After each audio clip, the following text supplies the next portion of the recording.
Bismillahirrahmanirrahim. Assalamualaikum warahmatullahi wabarakatuh. Hari ini kami diberi peluang untuk membentangkan hasil tugasan kami, iaitu yang bertajuk zina. Okey, yang saya hormati Puan Amirah Hazwani binti Anwar dan rakan-rakan yang saya kasihi sekalian. Okey, sebelum kita masuk kepada tajuk, saya ingin memperkenalkan ahli kumpulan saya. Dan yang pertama, saya sendiri Nur Fatin Alia binti Sri Gani, bernambah metrik di 19312090. Dan yang kedua, Nur Dania Farhana binti Muhammad Fauzi, bernambah metrik di 19311981. Dan yang terakhir sekali, Nur Halidah Hazwa binti Zaini, bernambah metrik di 19312226. Okey, kita pergi kepada pengenalan dahulu. Okey, zina merupakan satu perbuatan yang diharamkan secara jelas dan terang oleh agama. Bahkan ia termasuk dalam dosa besar yang boleh mendatangkan kemurkaan Allah dan azabnya. Okey, yang kedua, jenayah zina merupakan salah satu daripada kesalahan-kesalahan yang boleh dijatuhkan hukuman hudud. Yang ketiga, semua persetubuhan di luar perkahwinan adalah zina, kecuali dalam kes wata'i syubhah, iaitu persetubuhan yang dilakukan oleh seorang lelaki dengan seorang perempuan yang disangka adalah isterinya yang sah, sedangkan perempuan tersebut adalah orang lain. Jadi secara kesimpulannya, dalam pengenalan ni, zina ni kita tahulah secara terang dan jelas bahawa perbuatan ni ialah perbuatan yang diharamkan dalam agama. Dan sekiranya kita melakukan perbuatan tersebut, mungkin Allah akan memurkakan dan kita pun akan mendapat azab, tak di dunia, kita akan dapat di akhirat nanti. Okey. Kes wata'i syubhah ni ialah sekiranya macam seorang lelaki ni dia membuat persetubuhan yang disangka perempuan tu ialah isteri dia, tapi bila dia kena pasti balik, ya, perempuan tu sebenarnya bukan isteri dia yang sah, kira perempuan lain lah, bukan mahram lah dengan dia. Yang tu dia tidak dikira sebagai zina. Okey, kita masuk kepada takrif zina. Dari segi bahasa, dalam bahasa Arab iaitu az-zina dan az-zina merupakan kata terbitan daripada perkataan zana yang bermaksud perbuatan mungkar bagi seseorang perempuan, iaitu persetubuhan. Okey, dari segi istilah pula, para fuqaha mentakrif zina mengikut pendapat masing-masing. Antaranya ialah yang pertama, mazhab Hanafi. Zina ialah suatu persetubuhan yang diharamkan berlaku pada kubur seorang perempuan yang masih hidup dan memberahikan dalam keadaan yang mampu membuat pilihan, iaitu tidak dipaksa melakukannya di Dar al-Ad, iaitu di negara Islam, daripada yang terikat dengan hukum-hukum Islam tanpa wujud hak milik dan nikah yang sebenar, atau hak milik dan nikah yang syubhah, atau lain-lain syubhah yang berkaitan dengan kedua-dua hak milik dan nikah. Okey, kita sambung pada takrif zina menurut istilah bagi mazhab Syafi'i. Okay, zina ialah persetubuhan yang dilakukan oleh seorang lelaki Islam dan yang hidup dalam negara Islam dengan seorang wanita yang dianggap haram disetubuhinya tanpa akad atau seumpamanya dan tanpa hak milik atau seumpamanya, sedangkan dia seorang yang waras, baligh, bebas memilih dan tahu bahawa perbuatannya itu adalah haram. Okay, kiranya dekat mazhab Syafi'i ini, dia mentakrifkan bahawa sekiranya seorang lelaki ini melakukan persetubuhan dengan seorang wanita yang haram disetubuhinya, maksudnya macam dia tiada ikatan yang sah seperti suami dan isteri. Sedangkan si lelaki itu dia balik dan dia waras dan macam boleh berfikirlah sama ada yang mana haram dan yang mana halal. Bagi mazhab Hambali pula, zina merupakan satu perbuatan keji terhadap kubur atau dubur. Dan bagi mazhab Maliki yang terakhir, zina ialah persetubuhan seorang yang mukallaf pada faraj manusia tanpa hak milik padanya mengikut hukum dengan cara haram. Untuk slide yang seterusnya kita pergi kepada dalil pensyariatan. Ini daripada Al-Quran, dalil daripada Al-Quran, firman Allah Subhanahu wa taala, a'udzubillahi minasyaitonirrajim, bismillahirrahmanirrahim. Wala taqrabuz zina innahu kana fahishatan wa sa'a sabila. Artinya, dan janganlah kamu mendekati zina, sesungguhnya zina itu adalah sesuatu perbuatan yang keji dan jalan yang buruk. Dan kiranya Allah dah memperingatkan kita di dalam Al-Quran bahawa janganlah kita dekati zina, sebab zina ni ialah satu perbuatan yang kecil lah, dan perbuatan yang dibencilah oleh Allah. Untuk slide yang seterusnya, saya datangkan dua buah dalil daripada hadis. Maksud dari Jabir bin Abdullah Al-Ansari radhiyallahu anhu bahawa seorang lelaki dari Aslam datang kepada Rasulullah sallallahu alaihi wasallam dan menceritakan bahawa dia telah berzina. Pengakuan ini diucapkannya sebanyak 4 kali. Lalu Rasulullah sallallahu alaihi wasallam menyuruh supaya orang itu direjam, sesungguhnya dia telah pernah berkahwin. Dalil ini dia nak menceritakan bahawa ada seorang lelaki yang mendatangkan Rasulullah dan dia membuat pengakuan bahawa dia ni telah berzina sebanyak 4 kali, sehingga kan baginda menyuruh supaya dia direjam. Sebab apa dia direjam tu? Sebab dia ni pernah berkahwin dan dia termasuk dalam zina muhsan. Untuk dalil yang kedua, maksudnya dari Zaid bin Khalid Al-Ahna berkata, saya mendengar Nabi SAW menyuruh supaya orang berzina dan belum berkahwin dipukul 100 kali, dan pembuangan ni yakni penjara selama setahun.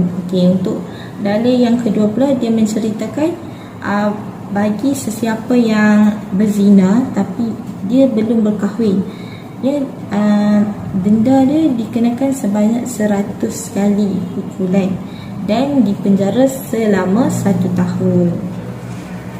Untuk yang pergi lebih lanjut tentang kategori zina ataupun jenis-jenis zina, nanti saya serahkan kepada rakan saya seterusnya untuk membentangkan tentang hal tersebut. Baiklah, seterusnya saya akan sambung tentang kategori ataupun jenis zina. Jenis zina terbahagi kepada 3.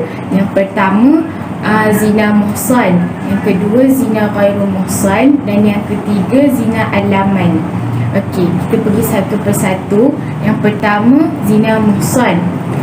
Zina muhsan ni dia melibatkan lelaki ataupun wanita yang telah menikmati persetubuhan dalam perkahwinan yang sah, sama ada keluar mani ataupun tidak, dan sama ada masih dalam ikatan perkahwinan ataupun telah bercerai. Maksudnya zina muhsan ni dia melibatkan orang yang sudah berkahwin, maksudnya lelaki ataupun perempuan tu dia dah berkahwin. Kemudian dia melakukan hubungan persetubuhan, sama ada masa tu dia keluarkan air mani ataupun tidak, dia tetap dikira zina muhsan.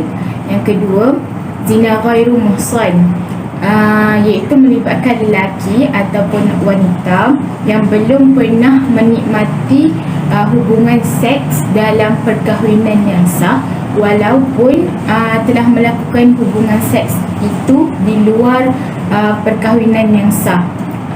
iaitu mereka ni juga belum pernah berkahwin lah. Maksudnya mereka melakukan hubungan seks tapi belum pernah berkahwin. Kemudian zina yang ketiga, zina alaman. Zina alaman ni dia dilakukan oleh seseorang menggunakan panca indera. Panca indera ni yang ada pada anggota badan kita, macam mata, telinga, lepas tu tangan, lepas tu kaki, dan juga hati. Okey, contoh macam ada satu ni, sabda Rasulullah sallallahu alaihi wasallam. Rasulullah sallallahu alaihi wasallam pernah bersabda, maksudnya telah diterapkan bagi anak-anak Adam yang pasti terkena kedua mata zinanya adalah melihat, kedua telinga zinanya adalah mendengar, lisan zinanya adalah berkata-kata, tangan zinanya adalah menyentuh, kaki zinanya adalah berjalan, hati zinanya adalah keinginan iaitu hasrat, dan yang membenarkan dan mendustakan adalah kemaluan. Hadis riwayat Muslim. Maksudnya kalau panca indera ni, zina yang selalu kita buat, kalau mata kita melihat benda yang tak elok, kalau telinga kita dengar benda-benda yang tak elok lah, macam kawan berita yang tidak baik ke apa ke, maksudnya gosip ke macam tu. Lepas tu kalau tangan pula macam kita mencuri, kalau kaki kita bagi ke tempat yang tidak baik. Lepas tu kalau hati pula kita macam hasad dengki dengan orang lain macam tu. Baiklah, seterusnya kita pergi kepada syarat pensabitan. Syarat pensabitan ni dia ada untuk penzina muhsan, ada untuk penzina bukan muhsan dengan pensabitan keterangan zina. Okey, untuk penzina muhsan, syarat dia mestilah baligh, lepas tu dia berakal, dia mestilah merdeka, lepas tu dia kena mereka maksudnya orang tu dia pernah bersetubuh dalam akad yang sah. Maksudnya pernah bersetubuh lah, suami dia dah berkahwin dan dia pernah bersetubuh macam tu. Okey, kemudian kita pergi pada penzina bukan muhsan pula. Seseorang, syarat dia seseorang itu dia berzina dan dia bukan muhsan. Maksudnya dia belum berkahwin lah, tapi dia berzina macam tu, melakukan hubungan seks lah. Okey, kemudian untuk syarat pensabitan keterangan zina, maksudnya orang yang beri keterangan tentang zina tu, dia mestilah Islam, kemudian baligh, lepas tu berakal, adil, dia boleh, seorang itu boleh bercakap dan mampu mengingati apa yang telah dia lihat. Kalau orang tu dia jenis mudah lupa ataupun dia tak jujur, dia tak bolehlah jadi apa ni, dia tak, maksudnya tak boleh jadi, sebab dia tak boleh mengingati dan dia tak boleh sebab dia mudah lupa. Lepas tu dia tak boleh nak bercakap ataupun dia bisu kan, tak boleh jadi saksi macam tu. Kemudian tiada halangan untuk terima kesaksian. Lepas tu saksi mestilah seorang lelaki, tak boleh perempuan. Lepas tu kemungkinan berlaku zina, mampu menolak dakwaan, dan kadi berpuas hati dengan keterangan saksi. Maksudnya saksi ni pun memberi keterangan yang jelas dan tak ragu-ragu, dan kekal kelayakan saksi sehingga hukuman dijalankan. Itu je antara syarat-syarat pensabitan. Okey, baiklah, seterusnya kita pergi pada hukuman jenayah. Okey, hukuman jenayah terbahagi kepada dua. Yang pertama rejam, yang kedua sebat. Okey, rejam untuk penzina muhsan, sebat untuk penzina ghairu muhsan. Okey, kalau rejam, rejam ni dia kena rejam dengan batu, dan batu dia kena sederhana besar sehingga mati. Maksudnya dia tak boleh, saiz batu tu tak boleh terlalu besar dan tak boleh terlalu kecil, dia mesti sederhana besar dan sehingga mati. Kemudian hukuman dilakukan secara terbuka dan disaksikan oleh orang Islam. Maksudnya hukuman tu mesti dijalankan di tempat awam lah, supaya orang lain pun dapat melihat hukuman tu dijalankan. Kemudian hukuman bagi wanita yang mengandung dan orang sakit juga ditangguhkan seperti kes penzina bukan muhsan. Maksudnya wanita yang mengandung, kes akan ditangguhkan. Orang sakit pun sama, sebab bimbang akan mengganggu kandungan dia lah. Okay? Jadi kena tunggu sampai wanita tu melahirkan anak dia. Kemudian pesalah dikenakan pesalah mestilah mengenakan pakaian yang menutup aurat, sebab sewaktu hukuman dijalankan orang ramai akan tengok. Jadi sebagai orang Islam pun memang kita kena pakai pakaian yang menutup aurat lah, sama lelaki ataupun perempuan. Kemudian bagi pesalah yang sabit kerana ikrar, mereka boleh menarik balik ikrar ketika hukuman berjalan. Walaupun hukuman sedang dijalankan, ikrar masih boleh ditarik balik. Kemudian kita pergi kepada sebat atau kita pergi pada hukuman sebat. Sebat ni untuk penzina ghairul muhsan. Okey, untuk sebatan, sebat mestilah dilakukan sebanyak 100 kali, tak boleh lebih dan tak boleh kurang. Kemudian bagi wanita yang mengandung ditangguhkan sehingga tempoh penyusuan tamat, sama macam tadi jugalah. Sebab kalau still jalankan, nanti bila anak tu dah lahir, kalau wanita tu disebat juga, nanti ibu ni tak pernah menyusukan anak dia. Dan anak ni, selalukan bila anak lahir, dia nak menyusu ibu dia. Jadi kena tunggu sampai tempoh penyusuan tu tamat, jadi baru boleh teruskan balik hukuman tu lah. Okay? Kemudian bagi penzina yang sakit ditangguhkan sehingga sembuh. Maksudnya sama lah macam ni, kalau dia sakit tunggu sampai dia sembuh, habis dia sembuh sambung balik hukuman.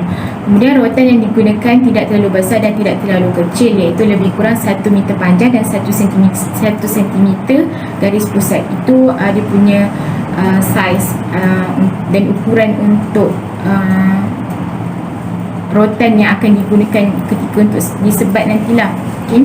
Kemudian sebatan mestilah dilakukan secara sederhana.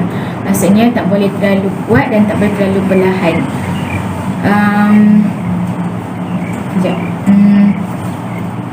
Maksudnya macam pegawai tu, dia akan jalankan hukuman, dia tak boleh, maksudnya pegawai yang akan jalankan hukuman tu, dia tak boleh angkat rotan tu dengan tinggi hingga paras kepala, sebab lebih kuat dia punya. Kalau angkat sampai kepala, dia punya tu akan lebih kuat. Jadi adalah had-had dia untuk pegawai tu nak jalankan sebatan, dia ada had dia.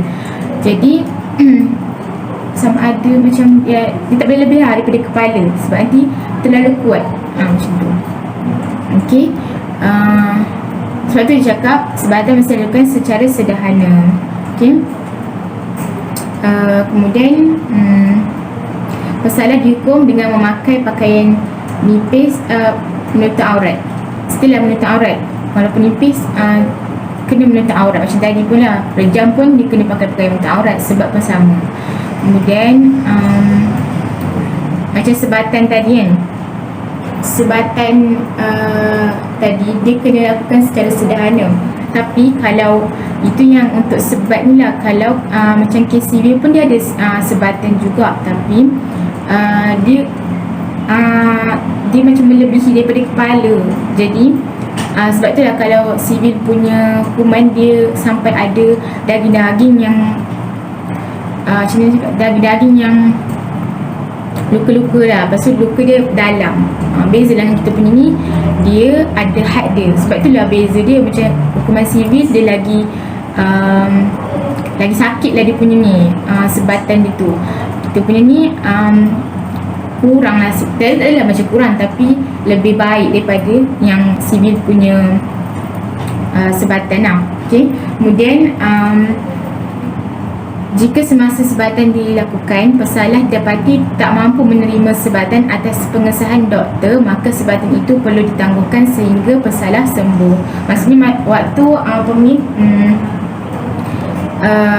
sebatan dijalankan, kemudian macam pesalah ni dia tak mampu dah, dia tak berdaya dah kan, Boleh lah, tapi kena ada surat daripada doktor. Jadi bila ada surat apa semua, hukuman tu akan ditangguhkan lah sampailah dia sembuh, lepas tu baru sambung balik hukuman tu.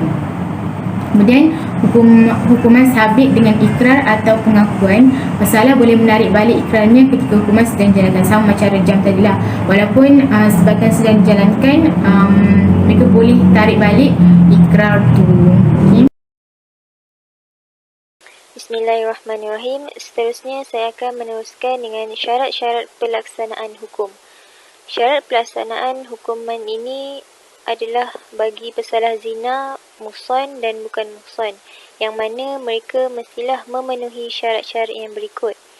Yang pertama ialah mukallaf, iaitu pesalah zina mestilah seorang yang baligh dan juga berakal. Oleh itu, kanak-kanak dan mereka yang tidak berakal adalah tidak boleh dihukum. Manakala bagi orang yang mabuk dan dengan sengaja adalah dikira tertakluk ke atas hukuman mukallaf, dan ia tertakluk kepada hukuman zina jika ia memenuhi syarat. Namun, jika sekiranya dia mabuk tanpa disengajakan, seperti contoh, kerana dia tersalah minum arak yang mana disangkakan air, maka orang itu adalah dianggap sebagai tidak bertanggungjawab. Syarat yang kedua pula ialah mestilah tidak dipaksa, iaitu mana-mana lelaki dan perempuan yang dipaksa untuk berzina, seperti contoh, akan diugut untuk dibunuh, lalu dia melakukan kesalahan ini, maka ia tidak akan dikenakan sebarang hukuman. Hal ini adalah berpandukan kepada sebuah hadis, iaitu rufi'a an ummatil khota'ah wan nisyani wa mastukrihu alaihi, yang mana membawa maksud kesalahan umatku telah digugurkan apabila tersilap, iaitu tidak disengajakan, lupa dan dipaksa. Riwayat Ibnu Majah 2045. Seterusnya, kesalahan yang ketiga yang akan dikenakan hukuman adalah kesalahan zina tersebut tidak disebabkan oleh kekeliruan, iaitu syubhah yang dimaafkan oleh syarak. Maksudnya di sini ialah tiada sebarang hukuman yang akan dikenakan sekiranya kesalahan zina yang dilakukan adalah dalam keadaan wujudnya kekeliruan, iaitu syubhah.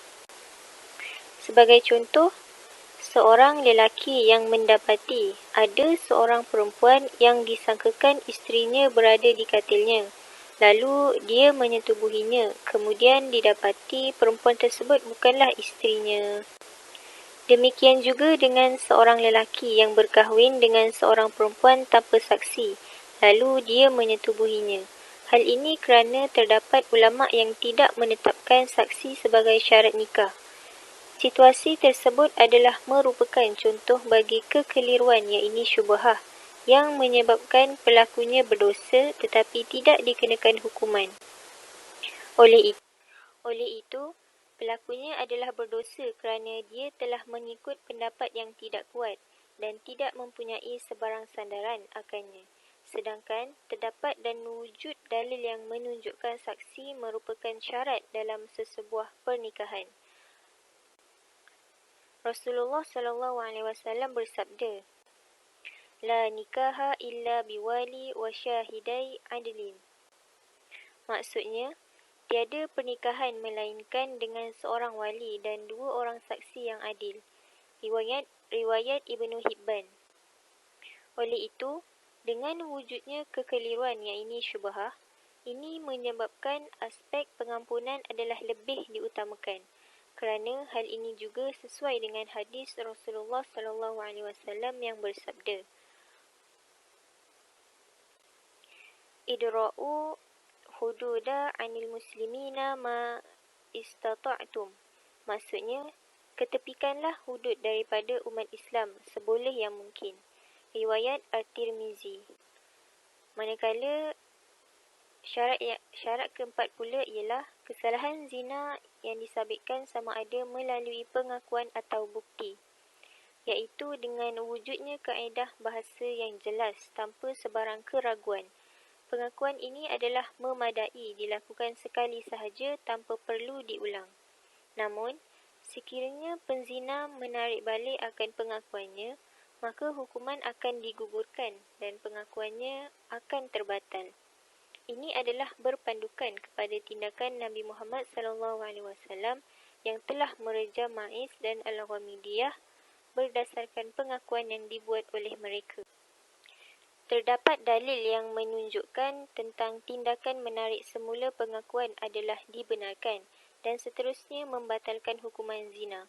Ini merupakan tindakan Nabi Muhammad SAW menawarkan supaya Ma'iz menarik balik pengakuannya. Daripada Ibnu Abbas radhiyallahu anhu katanya, Lamma ata Ma'izu bin Malikin Nabiyya sallallahu alaihi wasallam qala lahu la'allaka qabbalta aw ghamazta aw nazarta.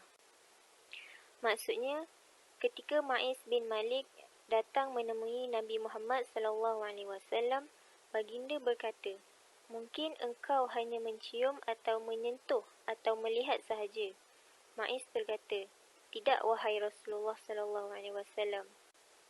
Di sini kita dapat lihat bahawa jika hukuman zina tidak boleh digugurkan apabila pengakuan ditarik balik atau ditarik semula, maka sudah tentulah soalan seperti tadi itu adalah tidak perlu. Manakala bukti pula ialah keterangan yang diberikan oleh 4 orang saksi lelaki yang adil menyaksikan penzinaan tersebut. Keterangan oleh saksi mestilah dinyatakan dengan jelas tanpa adanya pertikaian yang membawa kepada maksud lain. Selain itu, tempat jenayah juga perlulah dinyatakan dengan tepat dan kesemua saksi mestilah bersependapat dengan tempat tersebut. Namun, sekiranya mereka tidak menyebut tempat berlakunya jenayah ataupun mereka ini tidak sependapat dalam menentukan tempat jenayah, maka dengan itu, pembuktian ini ditolak dan mereka akan dikenakan hukuman tuduhan zina. Oleh hal yang demikian, syarat 4 saksi ini telah dinyatakan oleh firman Allah Subhanahu Wa Taala dalam surah An-Nisa ayat yang ke-15,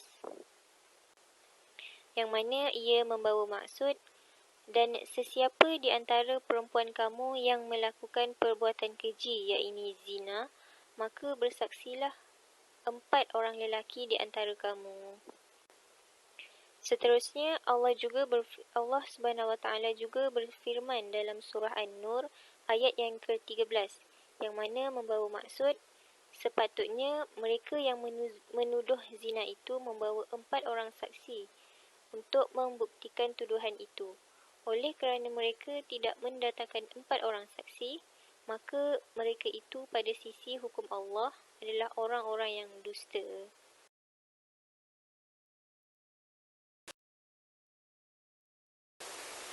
Seterusnya, kita pergi kepada aplikasi di Malaysia mengikut enakmen jenayah syariah negeri.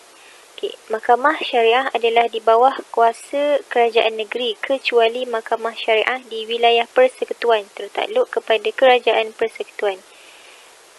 Mengikut Akta 559, Akta Kesalahan Jenayah Syariah, Wilayah-Wilayah Persekutuan 1997, di bawah Seksyen 23, Persetubuhan luar nikah ataupun zina. Mana-mana orang lelaki yang melakukan persetubuhan dengan orang perempuan yang bukan isterinya yang sah adalah melakukan suatu kesalahan dan apabila disabitkan boleh didenda tidak melebihi RM5,000 atau dipenjara selama tempoh tidak melebihi 3 tahun atau disebat tidak melebihi 6 sebatan atau dihukum dengan mana-mana kombinasi hukuman itu.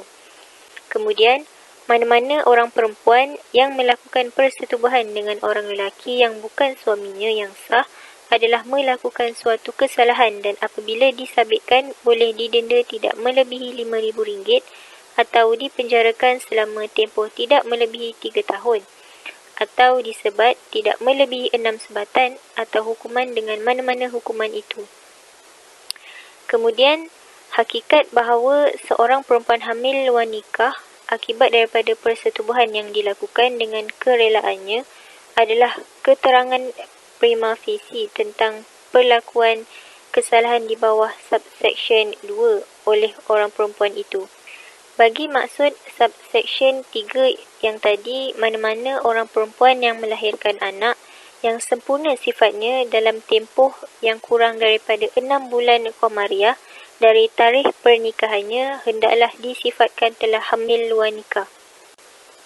Di samping itu, di bawah Seksyen 24, perbuatan sebagai persediaan untuk melakukan persetubuhan luar nikah ataupun zina, iaitu mana-mana orang yang melakukan apa-apa perbuatan sebagai persediaan untuk melakukan persetubuhan luar nikah adalah melakukan suatu kesalahan dan apabila disabitkan boleh didenda tidak melebihi RM3,000 atau dipenjarakan selama tempoh tidak melebihi 2 tahun atau kedua-duanya. Selain itu, pada Undang-Undang Sivil, iaitu kesalahan zina bukanlah di bawah Undang-Undang Sivil. Sebagai contoh kes, iaitu pendakwa syar'i Wilayah Persekutuan lawan Muhammad Norizam bin Sulaiman dan Nadia binti Sapi'i, kes jenayah. Kesimpulannya atau sebagai penutup, perbuatan zina ini merupakan satu perkara yang hina di sisi Islam. Oleh hal itu, kita hendaklah menjauhi pintu-pintu atau perkara-perkara yang mendatangkan kepada zina. Sebagaimana Al-Quran sudah jelas melarang umatnya untuk mendekati zina, untuk mengelakkan bahayanya. Hal ini adalah kerana kajian mendapati faktor utama berlakunya maksiat zina adalah kejahilan masyarakat dan kurangnya kesedaran terhadap faktor-faktor yang menjadi punca kepada perlakuan zina. Islam dan undang-undang moden menetapkan hukuman-hukuman tertentu bagi penjenayah zina. Namun, undang-undang secara umumnya tidak menetapkan hukuman yang khusus bagi jenayah zina yang dilakukan dengan kerelaan kedua-dua pihak kerana ia dikira hubungan peribadi semata-mata. Dengan ini, dapatlah dikatakan bahawa negara Malaysia pada hari ini masih lagi tidak mengamalkan undang-undang Islam sepenuhnya. Oleh hal yang demikian, kita hendaklah memahami dan mendalami ilmu-ilmu Al-Quran supaya semua dapat memainkan peranan masing-masing dalam mengekang masalah zina dalam masyarakat.